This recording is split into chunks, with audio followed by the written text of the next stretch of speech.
और ईरान से तनाव के बीच अमेरिकी सेना की बड़ी तैयारी सामने आई है। अमेरिका ने विकसित किया कॉम्पैक्ट AIM-9X साइड विंडर। नए वर्जन में बेहतर रेंज और सटीक हमले की क्षमता है। तो देखिए, युद्ध की खबरों के बीच एक नया डेवलपमेंट अमेरिका की सुरक्षा प्रणाली में। नई मिसाइल जो है AIM-9X साइड विंडर दुश्मन का काल साबित हो सकती है। अमेरिकी नेवी और एयरफोर्स ने मिलकर इसे तैयार किया है। आधुनिक स्टेल्थ UEM जयपुर एक आदर्श लक्ष्य है। भावी छात्रों के लिए अच्छी नौकरी, भविष्य के लिए तैयार कौशल के साथ अच्छी शिक्षा। एयरक्राफ्ट के लिए खास तौर पर इसे डिजाइन किया गया। छोटा साइज होने की वजह से ज्यादा ले जाने की क्षमता है। नए वर्जन में बेहतर रेंज और मारक क्षमता बढ़ाने की ताकत है। एयरक्राफ्ट और ड्रोन के जरिए हो सकता है इसका इस्तेमाल। The deal that America and Donald Trump keeps talking about, and Iran has been saying that the ceasefire terms have not been implemented.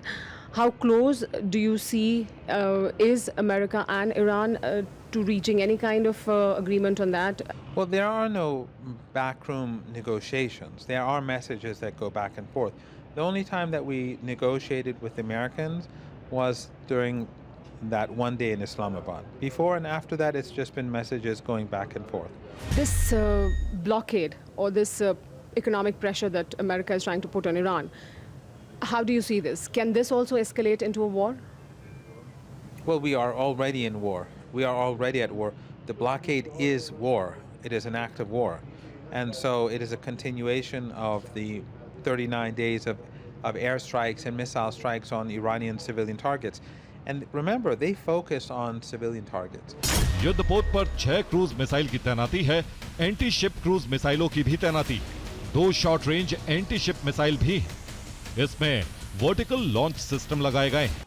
और देखिए, ईरान को लेकर ट्रंप का बयान आया है। ईरानी सेना पूरी तरह बर्बाद। ये ट्रंप कह रहे हैं, हमने ईरान को पूरी तरह हराया। ट्रंप का बयान। ईरान के जहाजों को हमने डुबोया। ईरान को परमाणु हथियार नहीं रखने देंगे।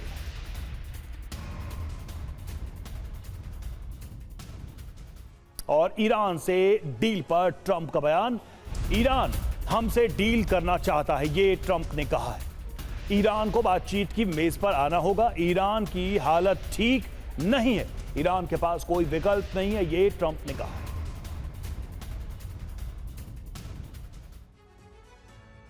तो ट्रंप बार बार दावा कर रहे हैं कि ईरान झुक गया है, लेकिन सच क्या है यह भी समझिए।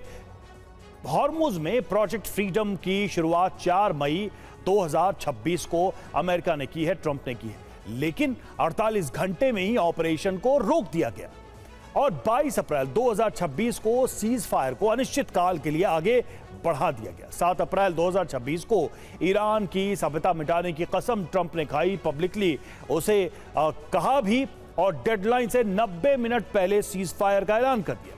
खुद 2 हफ्ते का सीज फायर का उन्होंने ऐलान किया।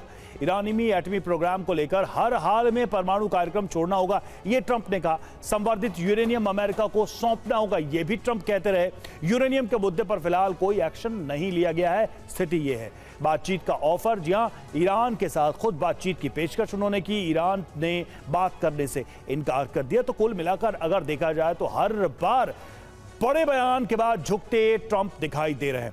और ईरान के मोर्चे पर अमेरिका जिस दबाव वाले कूटनीतिक रास्ते पर आगे बढ़ रहा था, उस रास्ते पर ईरान ने बारूद बिछा दिया है। ऐसा बारूद जिसकी चपेट में अमेरिका के सहयोगी देश आ रहे हैं। हालांकि ईरान ने दावा किया है कि उसने सीजफायर का उल्लंघन अब तक नहीं किया है, लेकिन अरब के देशों में हो रहे धमाकों ने युद्ध भड़कने के संकेत दे दिए हैं। अब अमेरिका का कोई फॉल्स फ्लैग ऑपरेशन है या फिर ईरान का हमला, जवाब हमारी रिपोर्ट में मिलेगा। लेकिन उसके पहले यह भी जान लीजिए कि दोनों ही स्थिति में दुनिया तेल के अकाल का सामना करेगी। ऐसा क्यों, ये इस रिपोर्ट में देखिए।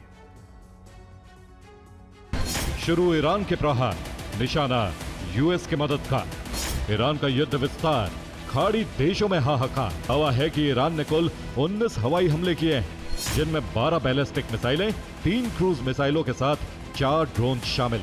ईरान नागरिक ढांचे को नुकसान नहीं पहुंचाना चाहता, बल्कि उन ठिकानों को ध्वस्त करना चाहता है जिसमें अमेरिका का हित शामिल। ईरान के इस हमले से न सिर्फ फुजैरह पेट्रोलियम साइट पर भीषण आग लगी, बल्कि हॉर्मुज में ओमान के तट के पास भी ईरान ने हमले की। ऐसे हमले जिसमें यूएई की Abu Dhabi national oil company का एक तेल टैंकर भी क्षतिग्रस्त हो गया।